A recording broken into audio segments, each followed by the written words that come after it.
ये दोस्तों, राघव चड्ढा राज्यसभा सांसद को जिस तरीके से बैंकिंग सिस्टम के जरिए अनेकों प्रकार के चार्जेस आम नागरिकों से वसूले जाते हैं, इसी को लेके आज संसद में राघव चड्ढा जी ने अपनी बात को रखा। आप भी सुनिए।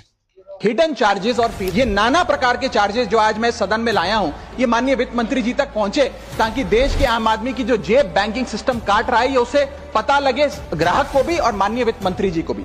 मिनिमम बैलेंस पेनल्टी, यदि आप न्यूनतम बैलेंस नहीं रखते हैं तो 100 से 600 रुपए प्रति माह बैंक आपका काट लेता है। इस चार्ज को लगाने के बाद बैंकों ने वित्तीय वर्ष 22-23 में 3500 करोड़ रुपए मिनिमम बैलेंस पेनल्टी के नाम से लोगों से वसूले हैं। मैडम, एक्स्ट्रा एटीएम यूजेज, आपको एटीएम ट्रांजैक्शन के लिए 2 से 3 की मोहलत मिलती है, 2 से 3 की इजाजत मिलती है बैंकों द्वारा। अगर आप चौथा पांचवा ट्रांजैक्शन कर लें तो हर ट्रांजैक्शन पे 20 रुपए एटीएम चार्ज आपको देना पड़ता है। इनएक्टिविटी फी 100 से 200 रुपए सालाना। फिर बैंक स्टेटमेंट आप मंगवाते हैं तो बैंक स्टेटमेंट इशुएंस चार्जेस के नाम पर आपसे 50 से 100 रुपए लेता है। फिर आप कहते हैं हमें एसएमएस अलर्ट के माध्यम से मेरे बैंक के खाते में क्या आ रहा है उसकी जानकारी मिले, तो एसएमएस अलर्ट चार्जेस के नाम पर भी प्रति क्वार्टर 20 से 25 रुपए आपसे लिया जाता है। ऑनलाइन पेमेंट करेंगे एनईएफटी की तो ट्रांजैक्शन फी भी ली जाती है। जबरदस्ती आपको पहले लोन बेचते हैं और फिर उसके बाद लोन प्रोसेसिंग फी के नाम पर 1 से 3% लोन अमाउंट का काट लेते हैं। साधारण सा सिग्नेचर बदलवाना हो, नॉमिनी की डिटेल्स बदलवानी हो,